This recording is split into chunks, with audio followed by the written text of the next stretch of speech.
like to welcome Don Higbee to the Grow to Amazing Podcast. This is Tony Mays, and I'm just happy to have him here. Don and I go way back. I'm almost afraid to say it's been over 20 years now, almost 25 probably. But Don and I worked together back in the old Postal Soft company from Lacrosse, Wisconsin, through the first Logic days as that company grew up until let's see, when did you leave? 2006, 2007-ish in there? Yeah. Right in the middle of 2007. Yeah. Yes. Yep. Okay. And then Don kind of charted his own course. He was, able to be successful enough to go off and be an entrepreneur and also own his own business, and now is working on his own again. So, welcome, Don. Oh, thanks for having me, Tony. It's always good to chat with you. It's been a long run for sure. Like you said, Yeah. I think it's been probably 25 years that we've known each other. Yep. Yep. Yeah, definitely. So, Don, where are you from originally, and kind of how did how was growing up? And I know it was southeastern Wisconsin, but what was growing up like for you? Yep, I was back in Waukesha, Wisconsin, is where I grew up, and lived there, until I went off to college. And those early years were with a family. My father was a police officer, so you can imagine Nice. the semi-strict upbringing, which I think paid off in the end, at least. And then my dad went out on his own with my mom, and they were small business owners and a couple, three different businesses. So I got my feel of what it was like as to own a business when I was a kid. Something that always appealed to me. What kind of businesses? They owned bars and restaurants back then. Okay. Yeah. And played a lot of sports, did all the things that a lot of kids do. The big one that I migrated to was BMX when it first started becoming big. Sure. From the years 13 until probably I was 17, and then then you find girls and cars and all the other fun stuff, and you kind of drifted away from the BMX side, but always liked motorsports, riding dirt bikes, snowmobiles, all the outdoor type activities in the early years and to this day. Yeah. So did you do like any motorcycle racing in high school at all or anything like that? Or I did, and it was all BMX racing. Okay.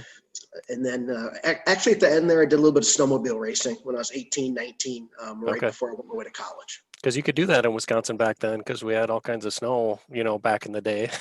Not so much these days, but back in the day, we used to just ride right from the house and go out to the trails, and you could pretty much do that all the time. And I know back in Wisconsin now, the snow gets a little bit scarce these days. Yeah, it's just all. I mean, we got a little bit, but it's icy and covered in a layer of ice and dirt now, pretty much, I think so.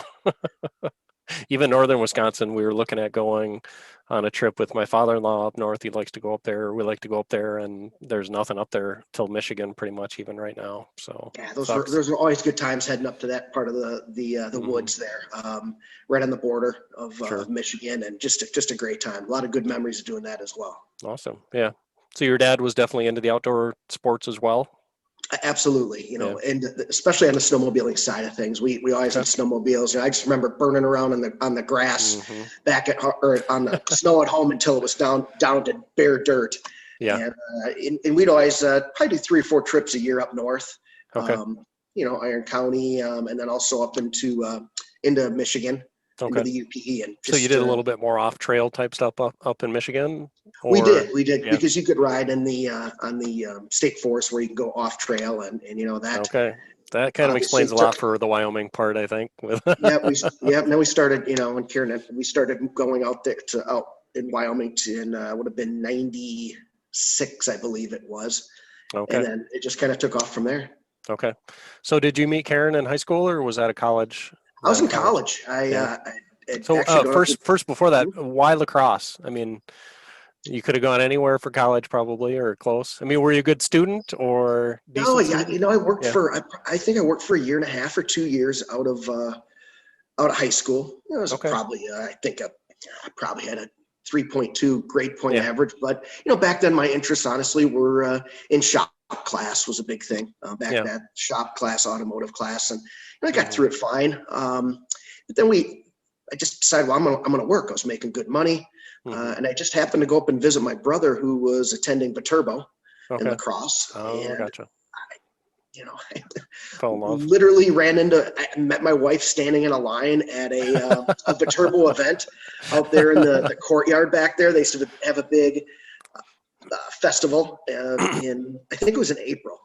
And I met her there. We were the last two people in line, and I've pretty much been with her ever since. So I guess we're going on.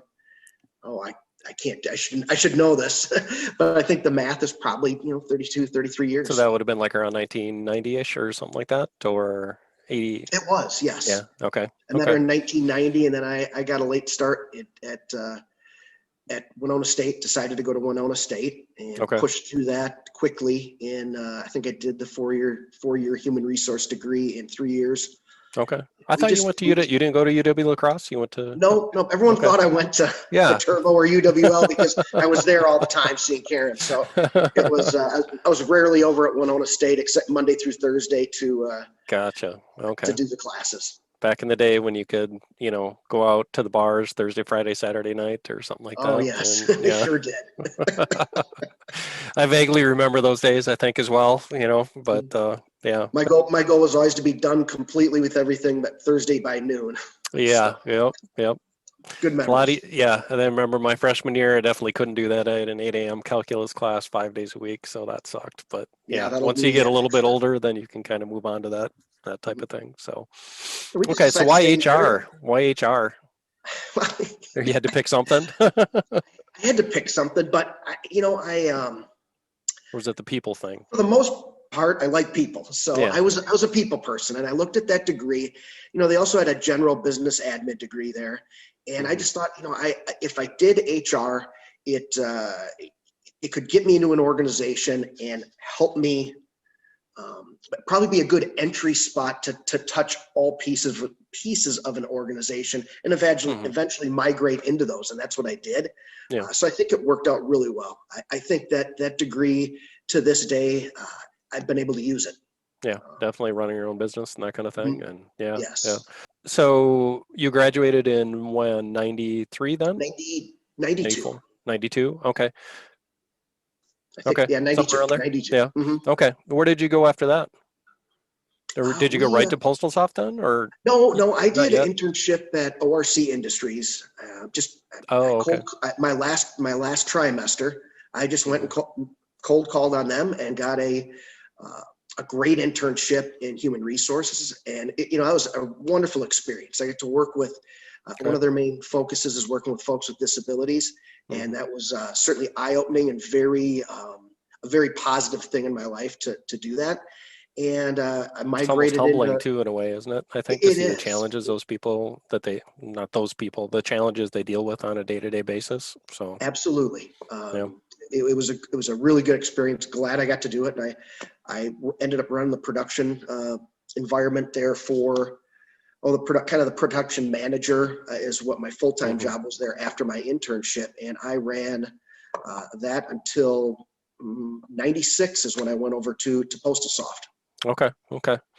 Just thought it was time for a change at that point, or well, being that I was dealing with government contracts at ORC Industries, Postal Soft was looking for someone that could sell into those environments. The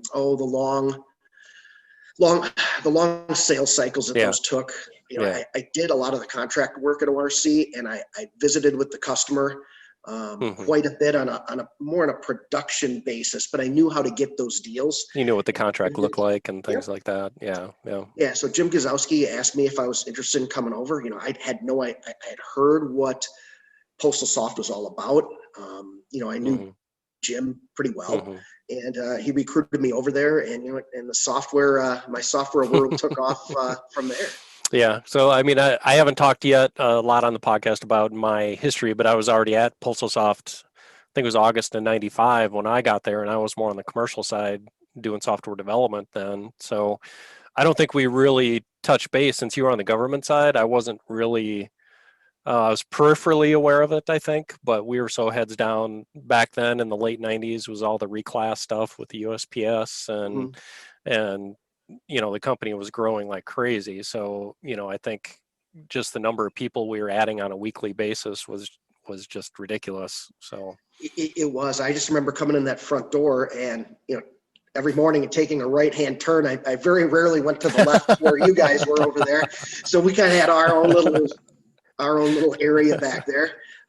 yep, But no, yep, I mean, you probably remember seeing my name on a cubicle, and I remember seeing your yep, name on one. yep. But I don't think we didn't really work together until, well, because I mean, I went off. You stayed on the government sales side. You guys had some huge wins with the USPS and with Lockheed Martin. And do you want to talk about those a little bit, or? Yes, the first project I got thrown onto was pretty much their first international bid, and that was for Australia Mm-hmm. Post, Mm-hmm. for outfitting Australia Post with 53 sorting machines with Okay. Postal software on them. So that was super exciting to Yeah. be able to jump right into that.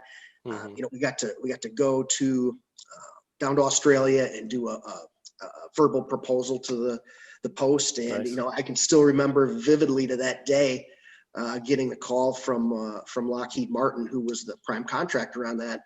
I remember answering the phone at 3 a.m. And Jay Clements, who was the lead on it from Lockheed, said that we'd won. And Nice.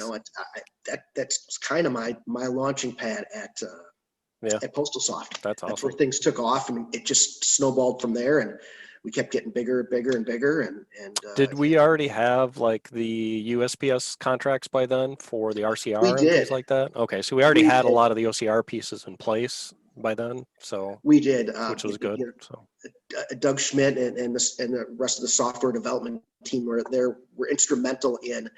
Oh, they went and retrofitted all those current yeah. Oh, that's USPS right. Yeah, machines that was early '90s, wasn't it? Yeah. right, going to it from a 9-digit sort to an 11-digit sort. So we were, the retrieval directory retrieval system was built, and the basis of it was all there. It's just it was exciting because they had done that, and that was really the foundation of that company and what launched it from a financial perspective. Sure. Yeah. The money they made from that was able to fund the rest of the development.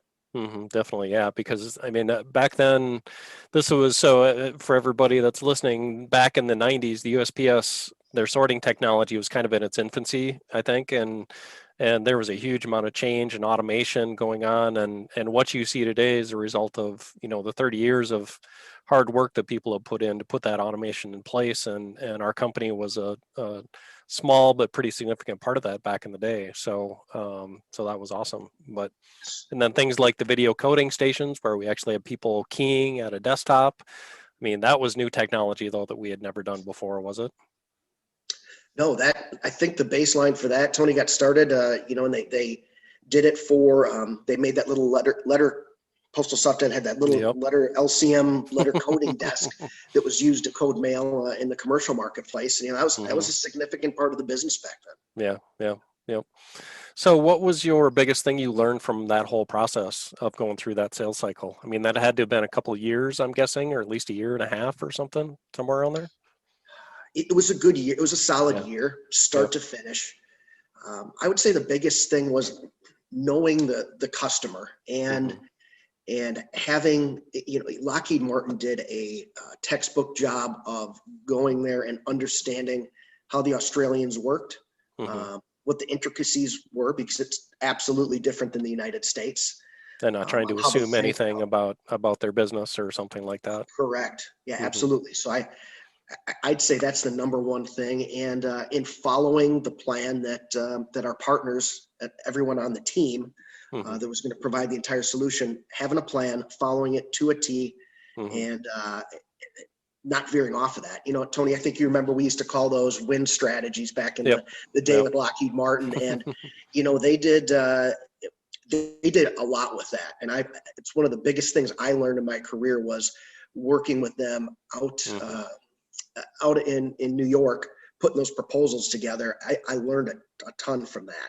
The processes, the procedures, and how you go about, winning one of those big contracts, which I'm sure we'll talk about, the one that you and I worked on right at the end there, that we did on our own. So. Yeah, and just kind of stay in the course, and not let the highs get too high, not let the lows kind of drag you down, kind of a thing. And you can crawl under a desk if you want to, but it's probably not going to do a whole lot of good. So right, and I think from how when we worked together on these teams, later in our careers there, we just had a must-win attitude. And it's easy to say that, but it's hard to keep everyone going in that direction, but we did it. And you just said, we are not going to lose this. And you go at it like that. And every day you come into that office, a lot of long nights. We just always had a good team. Yep. Not making excuses and owning up when we make mistakes and stuff like that. So, yeah. Yes. So what was after Australia? Was that back to the USPS then, or would you go, No, or is that when the UK started? That's when the UK project started. The Royal Mail was redoing their entire mailing delivery system, for lack of a better term. All of their infrastructure was getting redone, and they had it was a consultancy contract. They wanted industry experts to come in and talk about, sign up to a contract and tell them what they should do. Then they're going to put all the ideas back into one kind of requirements document and figure out, and then go out to tender with a bid. Well, we went over there to the UK, and we were the small player. You had Lockheed over there, Northrop Grumman, TRW. There was Siemens, L.S. Bailey at the time, Alcatel, and everyone looked at us like, who are you guys? Well, we were over there. Dave Bound and I went over there, and we showed up, and we bid on it. I remember we put a bid together. We were unsuccessful, but it opened up teaming arrangements with us. So we ended up teaming up with Lockheed Martin, and it was the largest contract that Postal Soft First Logic was ever involved in. And we came up with a win. That one was long. That I'd say start to finish there, from the beginning of the consultancy until the contract was let, it was probably close to 3 years, 2.5, 3 years. Was that when Aaron was over there as well? Was as part of the pre-contract, or was he after we got the teaming with Lockheed in place? I think he was after. I should remember that, but I just can't. I know. Dave well, he was working at Lockheed facilities, so it probably had to be after. Yeah. I think he might have been over there during the end of the proposal a little bit. Okay. Yeah, he was. Now that I remember that, I remember a transition. Yeah. Yeah. And it just, we won that, and it was just significant for the company. It was significant for the Royal Mail, and we had a large team working on that. Tony, we had probably 20, 25 engineers at any given time working on that. Yeah. Roughly 10% of the company or something like that was working on that, I would guess. So that was very satisfying winning that. It was a big one that we could use as a reference for future opportunities. And then of course you were one of the people that went over there and lived on site and worked in the trenches with Lockheed Martin and made it happen on the delivery end of it. There was always the winning part of it. Yeah. And then it was, you folks delivering on it, which is the harder part, no doubt. Those were hard requirements. And I remember the late night calls with you, just getting, trying to, you had a lot of, what's the best challenges? word? Is that a good way? Yeah. Yes, you were pressured very hard. The requirements were tough. We signed up to some extremely, extremely tough things to get that deal. And at the end of the day, you folks and the people writing the code made it happen. We made every requirement at the end of the day. And I think that's impressive. Yep. So there must have been a lot of pushback at the executive level, because by this point, what was your title at the time? Like Vice President of Postal Automation? Yes. Yeah. Were you getting a lot of pushback at the executive level about, should we be, going after a contract this big, or, are we going to be able to do this, that kind of thing? Yes. I think our executive team was a little skittish at the time of contracts on a like daily that. basis, we went through that. And but when you looked at the numbers, it made a lot of money. It made really good money for that company, and we just kind of had to work through it. Work is called work for a reason, and it's hard. And we were solving hard problems. I think with the rest of the executive team there, a lot being that the majority of the business was a commercial entity, they understood what we were doing, and I believe they always supported it. But they let us do, our own thing. They let me run it and let, Rich Bergerfer was involved with that for a while. Dan Paulus, but they were my bosses there in those early years, and they always supported this stuff a ton. And that's that was a key to it always being a success, because I could have seen if that UK project wouldn't have been won, I could have seen them pulling the plug on it a little bit. Yeah. Well, because there wouldn't have been that much other work besides some of the USPS stuff to really keep us going at that point.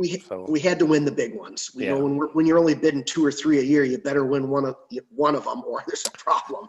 Yeah, and that's part of the fun about the postal automation industry, is that there's not that many big deals out there, and there's even less today than there's ever been, I think. You know. Right. There isn't.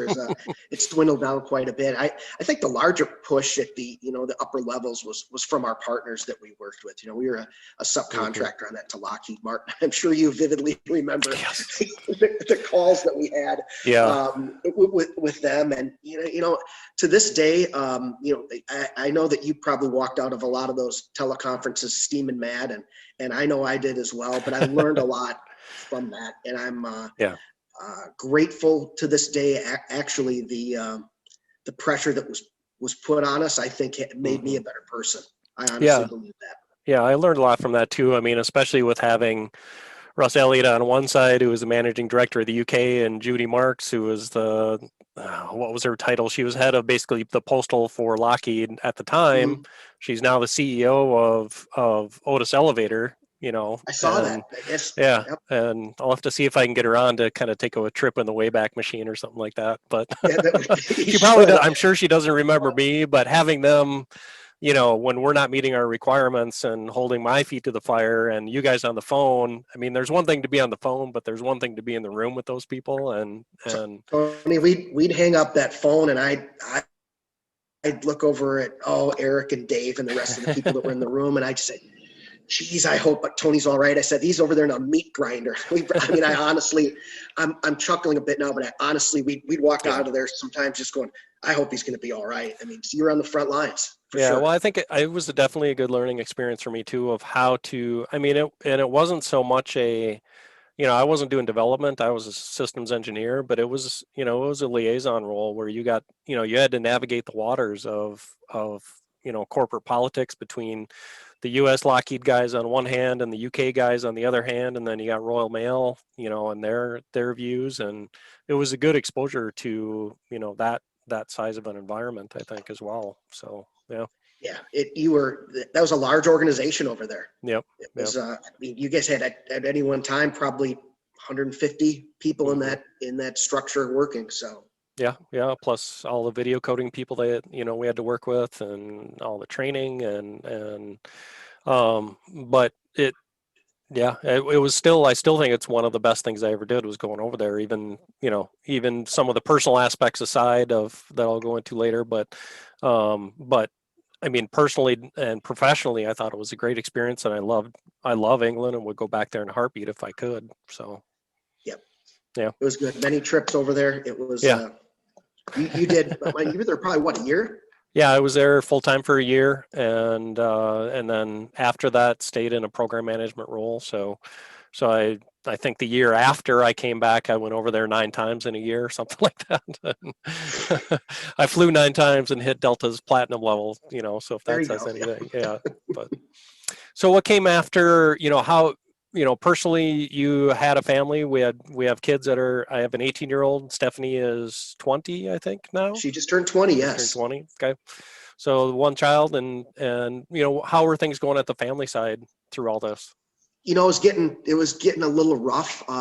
It was a lot. That one year, I think I traveled 250 plus days. It was getting a little bit rough with that, and family has always been behind me, certainly. But it was, like Tony, what it's like. You were traveling, and you're not seeing your kids, or and it's that pulling and tugging, and it was just I wanted to be home just a little bit more, and that led me to make a change. Okay. It's one of those. It was a short change, but it was to go back and run ORC Industries with the expectation that I would move into the president's position there within a couple of years. That didn't pan out for a couple of reasons. And then we were back. Next thing you know, we're back. I'm back at First Back then it Logic. was, so in 2006, First Logic was acquired by Business Objects. The Postal Automation Group was spun off to a third company called Bull, who was a French IT company at the time. And we were given a different name of Address Vision and kind of a standalone role. And then you were brought back in 2007, was it? Somewhere Yeah, I was in there? brought back on a consultancy basis to actually go over to France and Mhm. be, the tables were turned a little bit. You know, Yeah. Bull SAS, that was our parent company, was running a contract with the La Poste, with the French Post, and I was brought in to subcontract manage their subcontractor, Lockheed Martin. Mhm. So the people that used to tell me what to do, now I was telling them what to do. That was Yeah. it was difficult. I lived Yeah. over there for 6.5, 7 months. That was it wasn't a good experience. Yeah. There's no other way to cut it. Yeah. That must have been, I was over there for about a month or so, I think, too. Mhm. We must have been kind of part of that same effort, I think, or something a little bit, but I wasn't near as much as you were. So, but I can imagine It that was a was little tough being that liaison to it, to Lockheed. it was So, the contract was so far gone already that it kind of in the tank, if you, for lack of a better term, that it was hard to pull it out of that. sure. And they ended up just, honestly, you know, they parted companies with La Poste and folded that project up. So I came Mhm. back to the States, and that's when that new Australia Post project was coming out. Mhm. And that was to upgrade what we deployed in 1998. Yep. So we brought, I was a proposal manager. You did the relationship and senior management work and things like that. And that was in the 2007, 2008 timeframe, somewhere around there, I think, something like that. Yes. Yeah. Yes. Yep. So we were all on that team. And we, you know, going back to the relationship thing, you know, we knew what that customer wanted, and Mhm. we went after it. We said, we've got to win it. And it was Mhm. against the people that we used to partner with. You know, the incumbent was Lockheed Martin. We decided not to Mhm. team with them.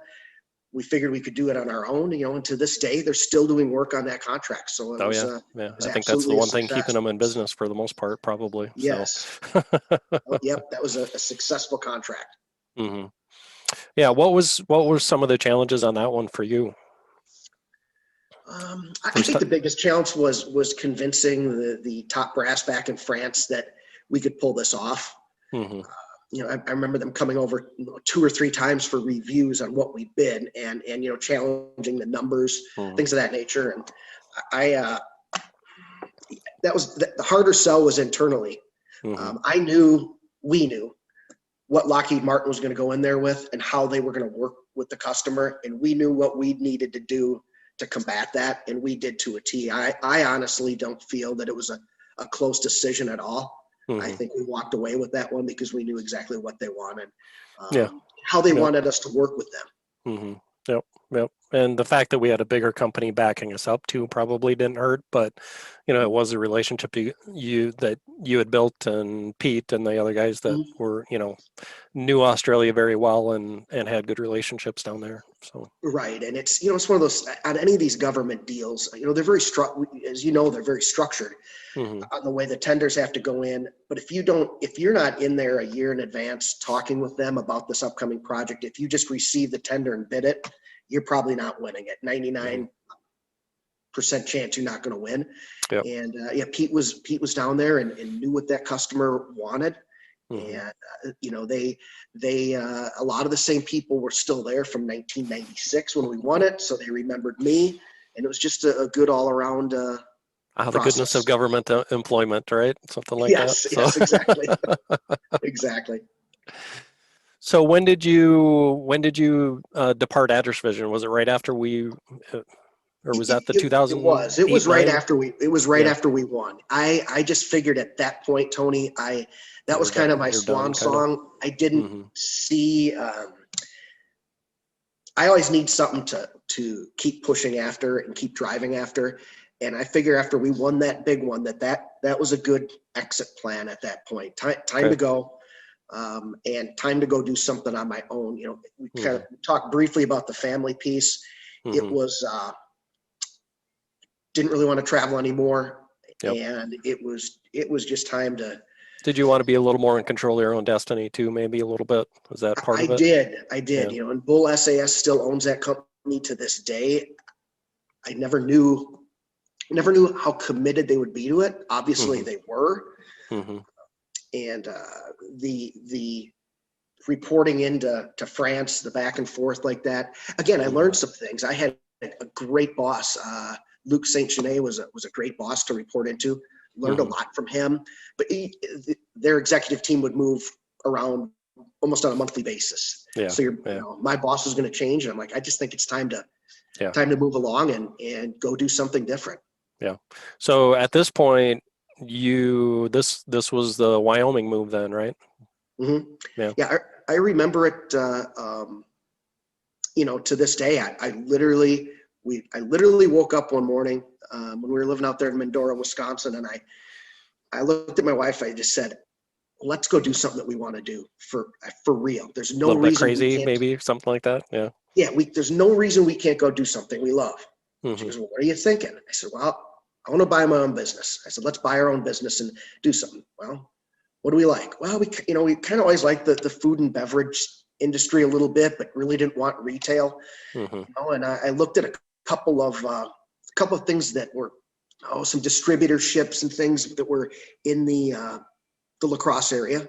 Sure. But then I said, what do we really like to do? Well, we've been going out to Wyoming snowmobiling. We like ATVs. We recreate outside. I tried to string together a deal in the Lacrosse area to buy 3 different power sports dealerships. Mm-hmm. And honestly, all 3 of them were run down. They were, hey, we need to, almost start from the ground up. I want to get something that cash flows. Yeah. Well, I remember this was the 2008, 2009 timeframe, right? So the economy was kind of already tanking a little. Late 07. Late 07. Right. It was just getting ready to go. Yeah, just getting ready to go. So, yeah. I just Googled, I think it was Google, I don't know.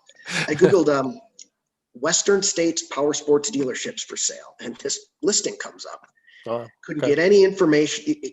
The guy had a very stringent process, and you couldn't get any information until you could show you could come up with the money and that you were real, etc. And we jumped through the hoops that we needed to jump through, and just happened to be that this dealership was in a town that we'd been stopping in on our way out west snowmobiling a few times. And so financially, you obviously must have. I'm not just trying to say more of, kind of what's your approach to, obviously you set money aside for rainy day. You plan something for the future that you wanted to be able to have that flexibility to do what you wanted, right? Right. Absolutely. But it was, most of when we looked at this business, we're like, they said, you have to qualify for XYZ and XYZ floor plan to floor plan all the equipment that's coming in. I told Karen, I said, we can't do that. So we've got some money, but we can't do that. It was tied up in vacation homes and then, a place up north we had, but it was a neat thing because we were able to use our 401ks tax-free to invest and buy in that business. Okay. And the rest, we were able to get a small business loan. Nice. From the SBA. Yeah. And it was nice. So it was tax-free to do that through that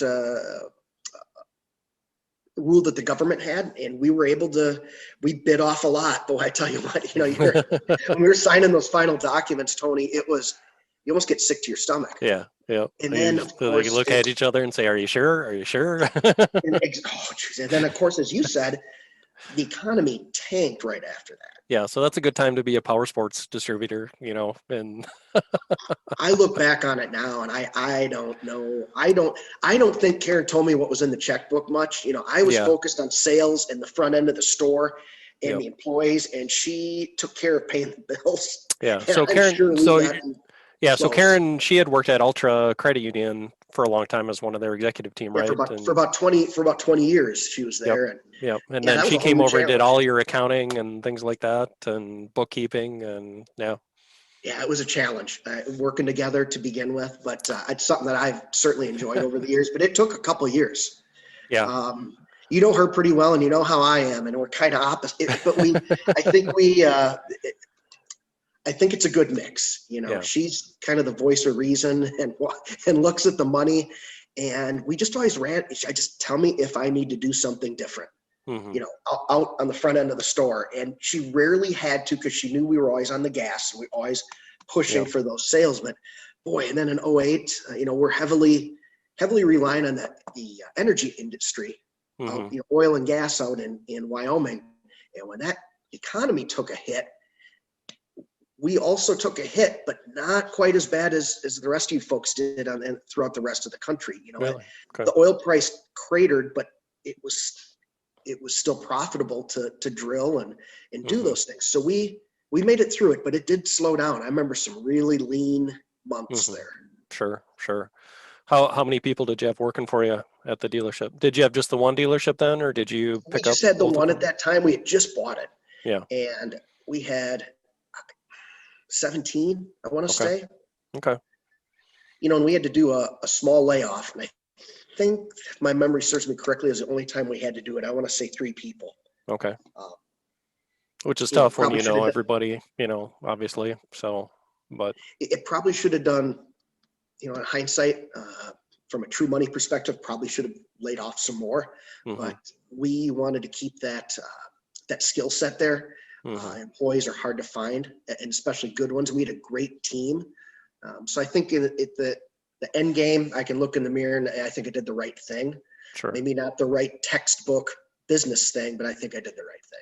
Well, if the business isn't there at all, that it's not going to work for people, regardless. So you got to do what you got to do at some point. Absolutely. I mean, we were both there for some of First Logic and Postal Soft's layoffs in like '97, and I think another one in 2000, and none of those are fun. But sometimes it's either the business goes or some of the people have to go, and Mm-hmm. that's what happened to me in 2009. Is at Address Vision, is we had 4 program managers once Sherome and his wife came on board, and nowhere near programs for 4 program managers in a company of 30 people. So Sure.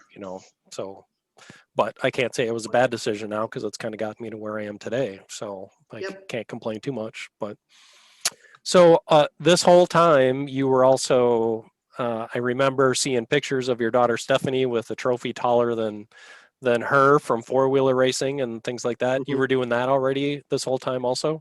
We started doing that back in 2005, 2006. Okay. Yep. So Yep. it was, that's been a fun ride for sure. We Yep. really enjoy doing it, and still doing it to this day. So it's something that I enjoy doing a great deal. Yeah. It's taken us to, down into Baja, Mexico, and on some great race circuits around the whole United States. Mm-hmm. So it's been good. So that, having the dealership definitely opened up some doors to take it to the next level, I'm guessing. It really did. It allowed me to get in with the manufacturers. It allowed us to field, a factory team with Polaris for 2 or 3 years, and a factory team with Can-Am for 2 or 3 years. There was just a great opportunity, and we outfitted our teams with top-notch talent from around the United States and Sure. Mexico. We had some Mexico teammates for a while there, and just what a great opportunity to go and do that. Back out east, we raced the whole Grand National Cross Country Series. We, Baja, Mexico, we've done the Baja 1000 numerous times. Yep. All the best in the desert series around the country. A lot of long distance type of events. Yeah. How did that challenge you kind of at your, not that you're, retirement age or anything like that, but how did that challenge you as far as having to do those long distance events like that? It's getting harder and harder, Tony. Back in 2014 through, probably 2016, I'm 52, so I was in my late 40s then, and I was working with Carmichael Training Systems, who does a lot with the Olympic Other triathletes as well and things like that. Yeah, and it worked. I had to have that because I could not run that pace that those young guys did unless I did it. Mm-hmm. And it was challenging. In 2013, I'm one of only 2 people to solo the Baja 1000 and finish it. That's awesome. Michael Swift, my teammate, was the other one, and that was 968 miles, and I did it I think I did it in 38 hours. It was with how many rest breaks? Any rest breaks in there?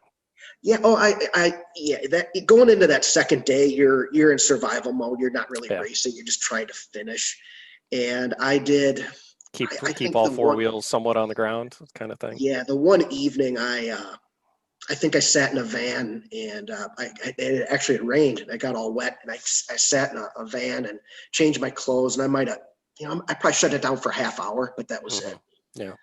And, so after that, everything's easy. So now the events we do are team based and I'm not on the machine as much as the young guys are. So if we're going to do a 500-mile race, I'll have 3 or 4 guys and it's at the top level. So, I mean, you got to run your section just fast. We don't put someone on the machine for 200 or 300 miles at a time anymore. It's 50 to 100 at a clip.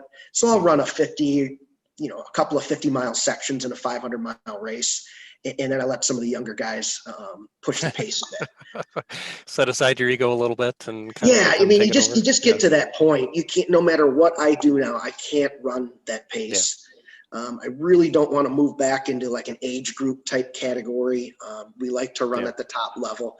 And I like the logistics and planning for the race and setting up the pit strategies, doing these types of things. And the guys trust me to do that. So cool. It works for everyone. It gets them it keeps us competitive, gets me a little time on the machine, still keeps me involved. Yeah. How does it work with managing the egos of the other team guys and things like that? Have you had to deal with that much or not? No. I mean, we've always brought top-notch guys onto the team, and they're all fast. Which can, if you don't pick the right guy, can bring a top-notch ego.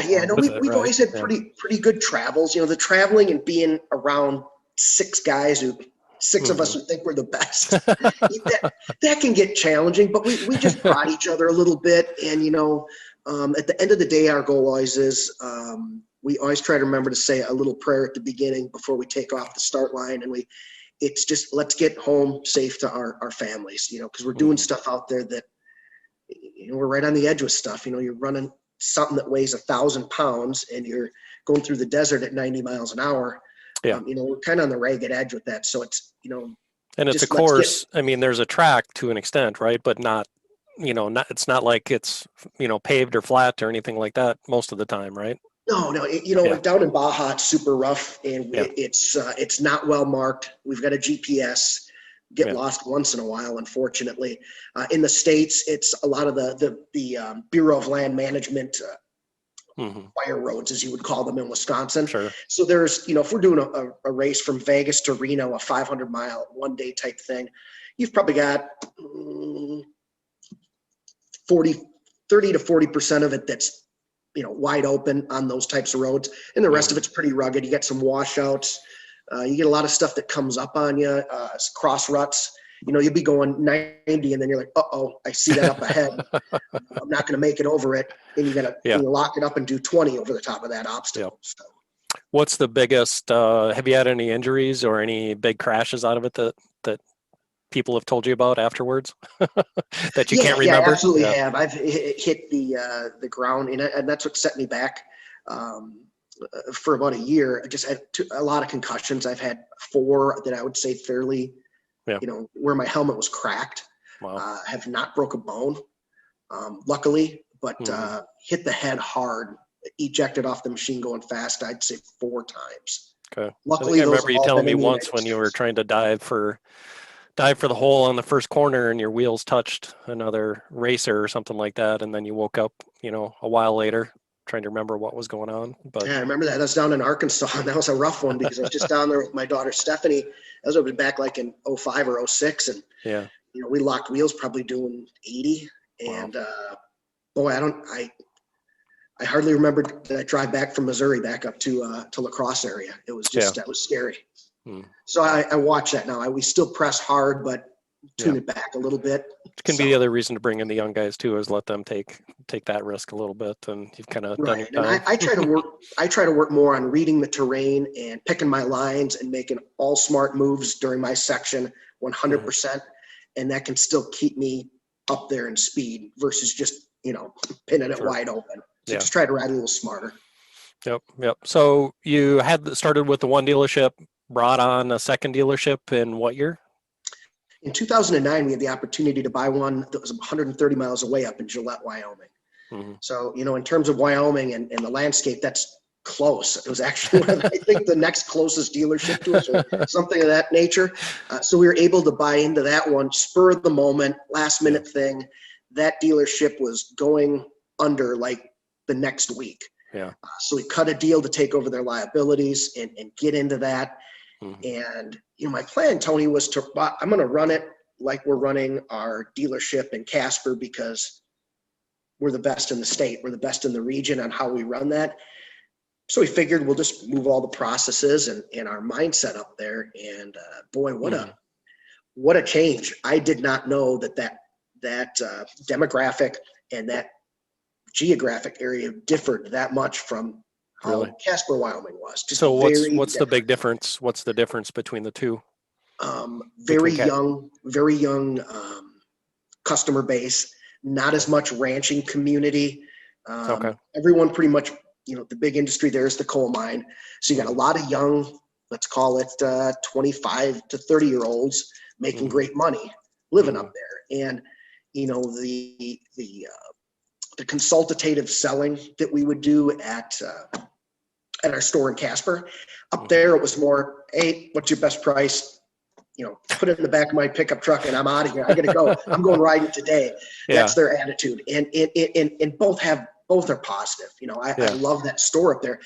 So we just decided it needs to be run different, and in those early years, we struggled a lot trying to find the right mix of people, struggled a ton, and then finally got the right general manager and now part owner of it in there with us. Okay. So comes back to the people part of it again.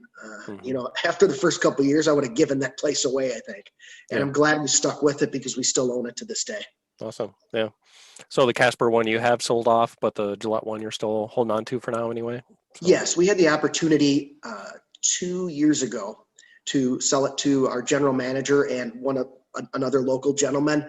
And the timing was just right. Our daughter was off to college. We were looking to get to a warmer climate, and that allowed us to do that. Yeah, I'm jealous being in Arizona right now, that's for sure. So as I'm sitting in northeastern Iowa and it's 10 degrees out or something like that. So yeah. Don's always good at putting up a picture from Arizona with the palm trees or something and asking for a weather check from the northern climates. So. Yes, I need to do that soon again. But yeah, I mean, you said it keeps going back to that people part. And where are you finding that the hiring challenges and keeping people, has that changed over the years for you as far as, the type of people you've got walking in to get hired and that kind of thing? It did. That was always rough out in Wyoming because it's kind of a feast or famine economy. When the energy industry is doing good, a lot of people go and work the oil fields, where they can make just enormous amounts of money, or gas or coal. So we would always have people leave, but I had a lot of those people come back. So point being is as much as we could, we always tried to have everyone leave on good terms. And you try the best you can do to do that. And, to this day, I still talk to a ton of the people that left, and try to keep friendly relationships. But it was at the end, I would say 2 years ago, getting harder and harder to get the types of people that we wanted at the dealership. And, it's difficult because the wage level is so high in that geographic region due to those other industries. Yeah.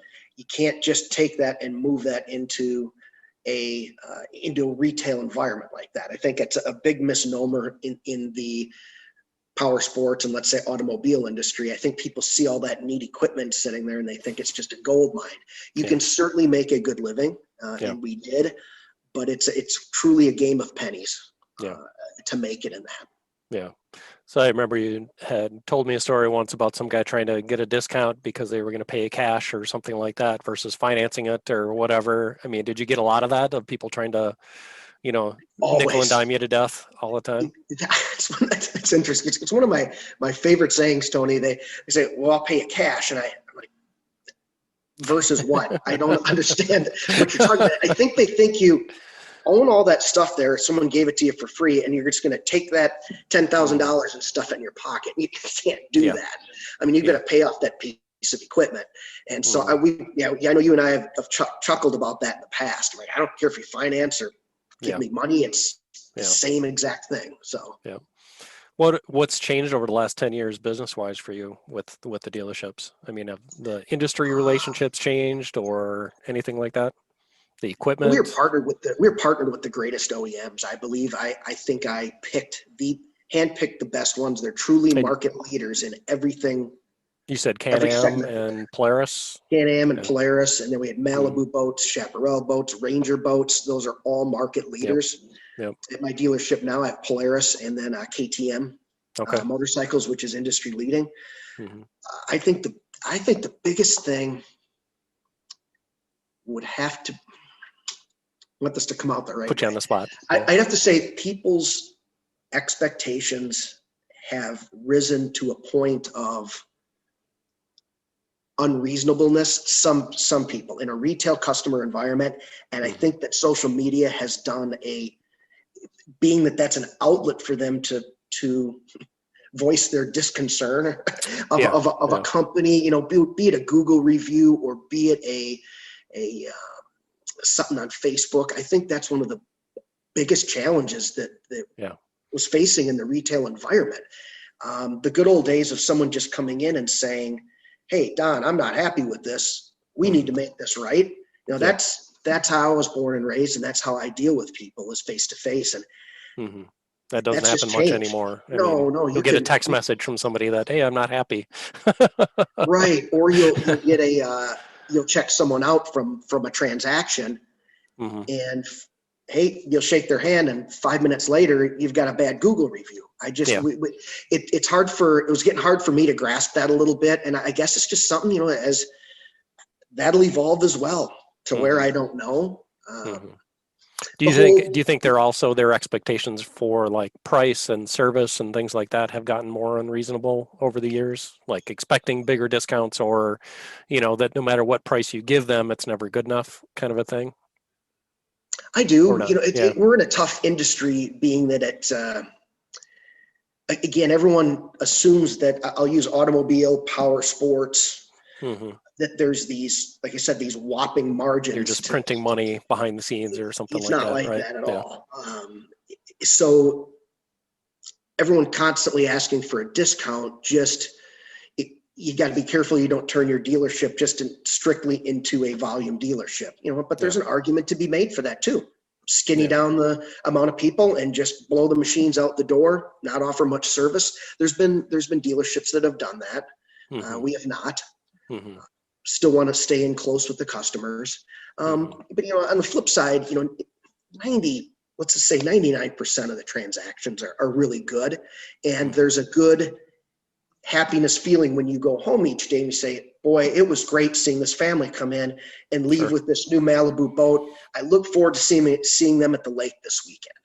And Awesome. so there's a lot of good. It's just that sliver of it. And I think that sliver, that, let's just call it that 1%, that overall nastiness that some people can get, you just didn't see that 10 years ago at all. Yeah. I mean, I think it's easy to be brave too with social media, and you don't really have to face any, you know, you don't have to look somebody in the eye to say the things that you're going to say a lot of times, and you can get away with that. So exactly. So I would try to call and reach out to those people, the 1%ers, if you will, and try to get, you know, at least get peace of mind closure on it, that I reached out and tried to do something. Yeah, as far as the volume dealership thing, I think we've been studying the RV industry a lot for that, and I think that that's one of the things they're notorious for. Is the sales process is great, but the service side of things is you know, the follow-up after the sale and service and getting help after that is where most places seem to suffer, especially big places like Camping World. I mean, they'll sell you stuff all day long, but try to make a service appointment to get something fixed, and you're looking at 6 weeks or 8 weeks to get it brought in. So and they just want to move the units. They don't really care what happens after that. And if you didn't buy it at their dealership, you know, can you imagine if somebody brought a Polaris into you, you know, that they'd bought somewhere else, and you told them you wouldn't service it, you know? Right. But if you don't buy an RV at a dealership, a good probably 75, 80% of the time, they won't even look at it, Mhm. Yeah, and So, that's we've. I'm just trying. I think all the service tickets that we had over the years, I can maybe. There was a few times when we didn't work on someone's, and from my memory of it, it was someone being, just being rude at the service counter with one of the ladies, and I just don't put up with any of that. Period. yeah. That's a non-starter for me. But if we had someone that, it's interesting you bring that up. If they bought their machine somewhere else, and we pretty much knew everybody we quoted out or a deal, and if we lost, I more wanted to know from that. I wanted to service that person's machine that ended up buying it somewhere else, and I want to know why we lost, and I want to do better the next time, because Sure. that's what you have to do. You have to suck it up and say, hey, we screwed up. Did we screw up? Did we quote it wrong? Did they not like our salesperson? And not a lot of people want to hear that piece. I always want to. I want to know why we lost. Awesome. Yeah, And, that's a great and attitude. service their machine, and hey, maybe the next time they come and buy from us, and maybe they don't. Did But you we're at least trying. did you have your equipment guys ever ask you, if a model wasn't selling, was it something wrong with the model, or did you give feedback on features at all on equipment or anything like that? I mean, From like whose perspective? like Polaris's, did Polaris ever come talk to you guys, or did you have an in to Can-Am or anything about, this sucks, you guys need to fix this or anything like that? Absolutely. Yeah. Both of those companies are great with that. We could get to the top levels if we needed to, which Nice. we rarely didn't need to. We always had such good local reps, and they'd service the whole Rocky Mountain region. But again, But it wasn't needed oftentimes. No, it wasn't, because there was on their on their business system that we log into, there's absolutely a venue to talk about that stuff, either verbally or in writing. And they have, that's kind of whichever OEM company is doing that the most is thriving the most. And that's where you see Polaris and Can-Am continually making improvements by listening to what the customers are saying, or dealers are saying that the customers are saying. And they also have we'd have some industry get-togethers where, for instance, we'd say, hey, we're going to meet in Salt Lake City this next Monday and Tuesday, and you guys can vent and tell us what you're seeing and what can we do to improve. And I hope we can get back to that soon again. Those were super constructive. Yeah, this whole COVID thing sucks for that kind of thing. And I haven't traveled since January of last year, I think, for work. So, I'm sure it's been the same for you pretty much. But yeah. So after, you decided you wanted the warmer climates, and, on a dealership like that, I would imagine you need to be there if you're gonna effectively own it. At least you wanted to be there, if you're gonna own it, right? So then you moved to kind of divest one of the dealerships. We did. That dealership was getting big. We were, when we checked out of that, it was, I think we were doing 14 million in revenue. When we bought it in 06, 07, it was a $6 million operation. So we grew it to a large level. It was getting, it was just time to move on. It was, it got up to 22 people, and we figured we could sell that one and keep the small one in Gillette, which has 5 to 6 people, great staff, great GM, and my wife just still let the GM run the day-to-day type stuff. And we handle all the money still. We do. Karen does all the payroll. My wife does all the payroll. We watch it daily. Yeah. Okay. From a back office perspective. Yeah. And it works out great because we've just got a great team up there, and they make it happen. Yep. Now, we've done some consulting work on the side in the postal industry for some other people. But I can tell just, retirement is not Don Higbee, I don't think. So you're not just sitting there in Lake Havasu, sipping pina coladas all day long, right? No, we're not at all. We, like you said, you and I did some consulting there on a couple of contracts that we were going after with another company. And then Karen and I and a former executive from Polaris started a consulting business called Power Sports Locate. And it's not a business not a business brokership, but what we do is we consult in power sports industry. And the main thing that we provide is helping people go through the buy sell process of their business. Okay. We can list the business. That's one of our major functions. Mm-hmm. We do kind of like the guy that you met back in 06, roughly. Absolutely. Yeah. I'd be lying if I told you that I haven't used some of his stuff. It's when we bought our business in 07, we went through, he's an actual broker. We went through him and he had a great process that was just wonderful. Sure. He has since moved, passed on, and I remember bits and pieces of how he did it, and it's been working great for us. It allows us to work through the cumbersome part of getting a buyer, for instance, qualified with OEM, with Polaris, Sure. with Wells Fargo, the flooring companies. It's an extremely cumbersome process. So many times people will go and get, okay, they've got a buy-sell agreement between the two parties, and then they say, well, now what do we do? That's where we come in. Yep. Especially if they don't have the history of working with the OEMs and things like that, right? Right. So it's a good side business. And, we also do some daily operational consulting. We look at people's books. We see where, some of the holes are that they have that they need to fix. And just bringing, Karen's background on the financial side of stuff. Mike Chesney's part with being out in the dealer network, working for Polaris for all those years. And my part of being on the retail front and the relationships with the different OEMs, that it's just a strong team. Awesome. Congrats. I mean, that sounds great. So do you think are you going to keep trying to grow that a little bit, or? Oh yeah, we are. It's keeping me busy right now. It's been a little slow on the sales side of things due to the election. There's a million this year. There's a million things that can stack up. One of the big things that slowed down on people actually listing their business for sale is, as odd as it seems, during the whole COVID. When this thing hit back in March, my first reaction was, oh my gosh, what are we going to do in Gillette, Wyoming? What's going to happen to my business? I thought, I think most people thought the world was coming to an end, and it's been nothing but a record year. We sold through, and it's been that way industry-wide across the country, selling the outdoor recreation products so people, stay outside. How did you pivot up in Gillette with sales and marketing and things like that? Did you change anything?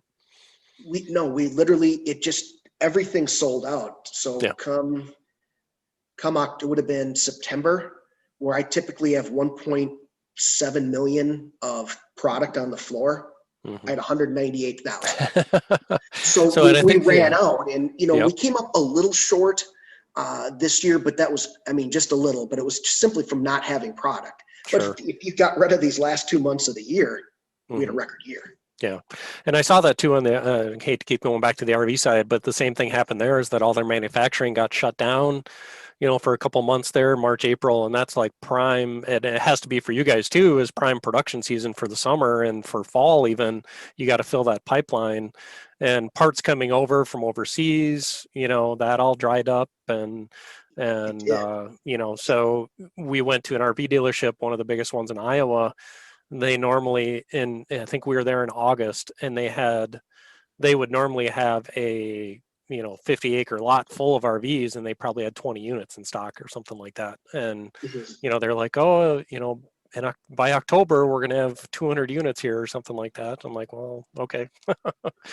Yeah, the supply chain was just broke, like you said, for 2 to 3 months, and the trickle down effect has been, I'd say that from an RV, boat, off-road vehicle standpoint, I don't know that, I think they're running maybe at 75% capacity right now. So it's getting better, but it's going to be 4 or 5 more months until that full production is back going. Yeah. And they've had issues, getting drivers to haul them to the dealerships and things like that, because people don't want to work, because they have the extra unemployment incentives or, whatever. Big thing. So, yeah. I've seen that quite a bit. We've had product, sitting in a manufacturer's yard, if you will, their storage thing for 4 to 5 weeks. It just sits there because they can't get a trucker to move it. Wow, that's crazy. But it's interesting, once we got down here to Lake Havasu in June, that's their peak season here in the summer, and you're used to driving through to any boat dealer, what have you, and there being quite a bit of inventory. And when we pulled into town, Tony, there were gravel parking lots empty. I mean, not a single. Man. I'm like, your first thing is, They did they go out of closed business? or yeah. They Just got literally nothing. had nothing, not a single thing to sell. Well, and even then, if you're taking trade-ins and things like that, you can't trade if you don't, have something to sell them in the first place, right? So I was going to Correct. say, could your used business be that much better? Well, we saw this with trucks where, because production on trucks was slowed down as well. So used truck prices are going through the roof, so I saw a guy that he said he bought a used truck a couple of years ago and he just traded it in. It's 2 years more used, but he got more money for it as a trade-in than he paid for it when it was new, when he bought it 2 years ago. Mm-hmm. Yeah, we've been seeing that in the markets that we're in as well. Mm-hmm. We tried to, some dealers, when they saw that this was happening, saw a opportunity to just charge, through the roof, and we did not. We pretty much kept our same pricing strategy. Again, best business move on paper, maybe not, but I think long term, I think our customers will remember that. Yeah, definitely. And I think, you're going to sacrifice some in volume probably at that point too, if you start raising all your prices. So it's always that sweet spot trade-off, I would guess, right? It is for sure. Going back to the day when we're trying to figure out how to price stuff for Lockheed, right? I mean, what are they going to buy? Oh, I remember those conversations. I remember those whiteboard exercises that we did. Yeah. Yep. All right. So in terms of, looking back, what's the biggest thing you've learned over the years, just through all of the different, you've gone through being part of a big company like relatively big company like First Logic, and working with bigger companies like Lockheed, to running your own business. What are kind of some of the things you've learned that stick out to you the most? I would say, I know it's overused, but people. Mm-hmm. It's just all about people and good teams. We had great teams at First Logic. You were on a lot of them, and same with my other businesses. Great, just great people. I couldn't have done anything, gotten anywhere where I'm at if it wasn't for those people. Yeah. That's the primary thing that I've learned. I've learned kind of that. You can get sappy, Don. It's okay. The ability to endure a lot of pain at a corporate kind of political level, I think has helped me grow quite a bit. Because you get through those situations and you're just better rounded professionally and I think personally. Yeah, makes your head hurt a little bit at the time, that's for sure. But I look back to some of that stuff, Tony, and we don't all need to go into complete detail, but we took a beating on some things. I mean, and it was a lot of nights not sleeping, wondering how are we going to fix this stuff. And still trying to keep relationships with the people you're working with within your company and then externally. And I think for the most part, I can say at the very, very end of the day, I think we did. Maybe there's a handful of some that just, vehemently can't stand me. But I think at the end of the day, I always tried to leave it with a handshake. And I think that's important in anything you do. Another thing I learned that I tell my daughter to this day, she's got a lot of me in her, a little bit of her mom, but she has my attitude. And I say, I wish I would have been, I guess this would be more on a regret side of things. I know you didn't ask that question. Well, that's okay too, but I wish I would have been a little bit better person just on some of the, to people, just on some kind of back there in the heyday on, it could be traveling, I as I get older, I think back to these little things like, why was I so rude to the lady at the Delta desk or at the Northwest desk at the time? Yeah. Why did I kick and stomp my feet that I had to, I look back You didn't on get that your first and class upgrade or whatever or I something like would that. never even dream of doing that stuff now. And I guess part of that's growing up. But just, I wish I could take some of that back. Yeah, and I definitely feel that too. I think it kind of goes, I don't know if it goes to your head for a while or it's just part of the ego that we all have, but it was definitely one of my weaknesses too and I think I felt myself acting like that sometimes even internally, like with our development teams of, who's calling the shots here kind of a thing, when it should have been a little bit more humble and kind of set my ego aside too. And that's something I've definitely had to learn about these last few years too. So yeah, I understand. Same place. Yeah. I wish I could take some of that stuff back, but at the end of the day, it wasn't. Well, you did the best you can, right? So yeah, that's what you do, and try to set an example going forward. I just make sure too that another thing I've learned is in a retail environment, I've learned at firsthand how those nasty interactions can happen with customers. And I'm just going to make sure I never do that ever in that environment. It's not the right thing to do. And we're not all that important, not at all. Just need to be a good human all the time. Yeah. Well, I know that was one thing one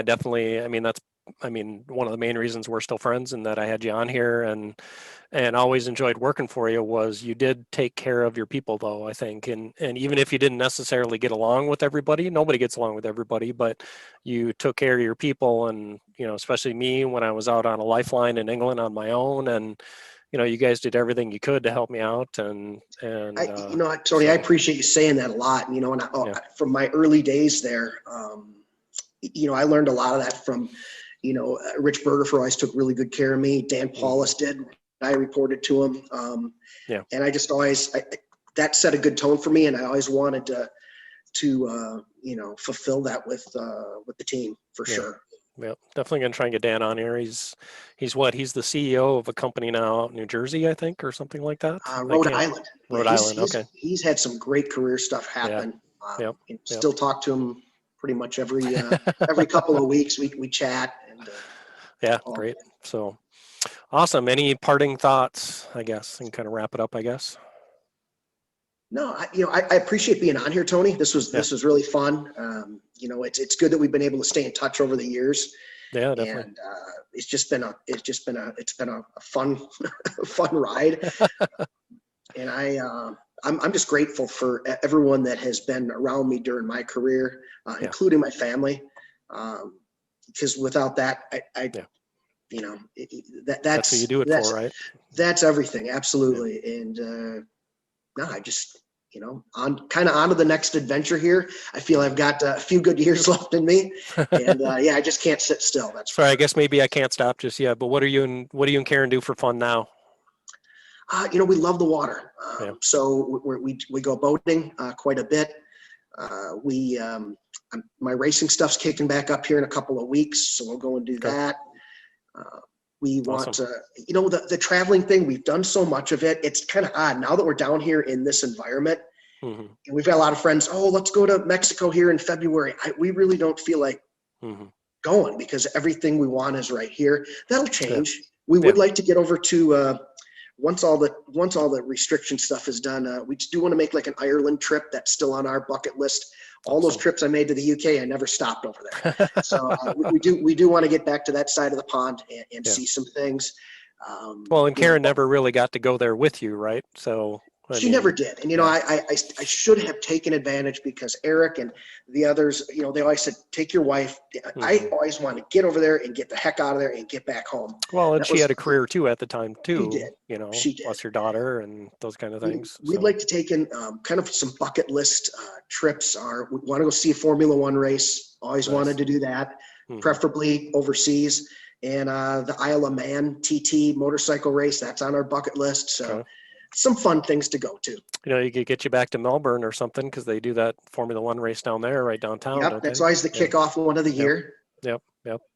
Yeah, that would be fun. So awesome. Awesome. So, yeah, I mean, we are looking forward. We're planning our route for next year, and we're probably coming through Arizona. We don't have time frame worked out quite that far yet, Okay. but we're definitely planning on swinging through that way. So we'll have to hook Yeah, up we'd love to and see see you what we do. guys. Yeah. Yep. Love to see you guys. We'll have the You're, RV, so we won't need to bunk it at your place or anything like that.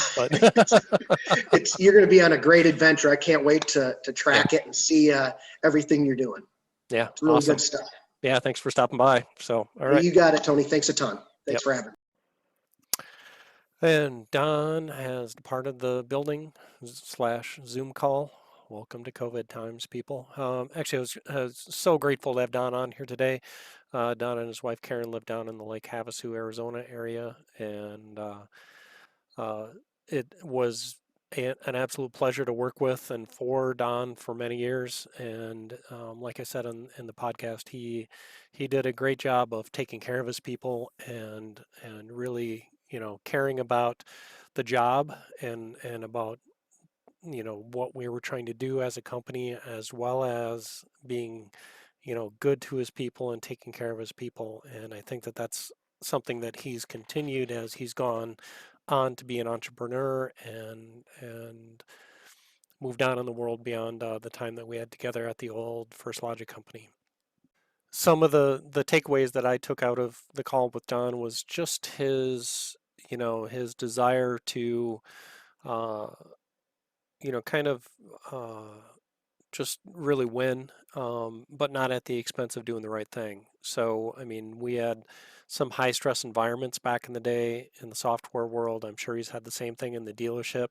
But Don was always a hands on guy that you could tell cared and, wanted to win, wanted to come out and be successful and take a chance and do the right thing and do something that he'd never done before, but take a shot and see what you can do. And I that really impresses me. The fact that he's been able to go from where he is and be able to save up the money that he was able to do and take a shot with his wife on being able to own a dealership and step out to be an entrepreneur like that. It inspires me, and I hope it inspires you as well to be able to take those next step in your life. I mean, you've got to financially have your house in order. We didn't dive into that too much, but you could tell from Don's words that they took care of themselves. They financially made sure that they were in the right place to set the stage for their future, and that's not something that I always did. I kind of lived a little bit more for what did I want today, and unfortunately, that's I paid the price for that type of view. So hopefully, if that's one thing you can learn is if you want to have that perspective later in life, is to be able to manage your world early on and take care of yourself that way. I think he had some good examples from his parents of being a police officer as well as being a small business owner himself. You kind of get the feel of what it takes to run something like that. And I wish I had been more involved with that side of my parents' business when I was growing up to kind of see how that was.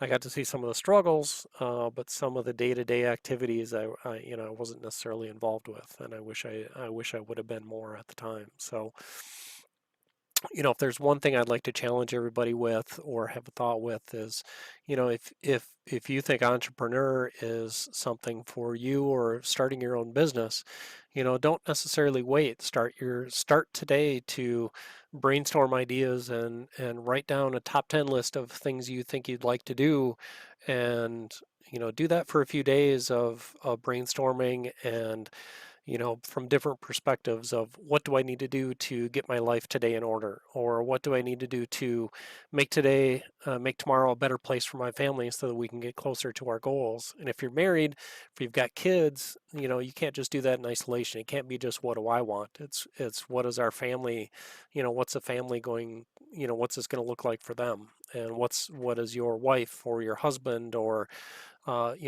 what's their input on all of that. So you can't just do this in isolation. It's got to be something, Don and his wife Karen, they've been, they may have slightly different personalities, and Karen may be the more financially oriented person in terms of managing the books, but they work together, and they definitely talk to each other. They have fun together. They live and love each other a lot. It's obvious from the time I've had with them. So if you're going to have that kind of brainstorming, don't just do it in isolation. You got to bring in your family and make them a part of the discussion. So, we're definitely on that road with my wife and I right now, and we're using people like Don as the inspiration for us to just take that chance and live a little bit differently today, and take some chances where we may not have taken chances in the past, and hopefully our family can take a different path as we move down the road. So for the Grow to Amazing podcast, this is Tony Mays. We will see you again next week.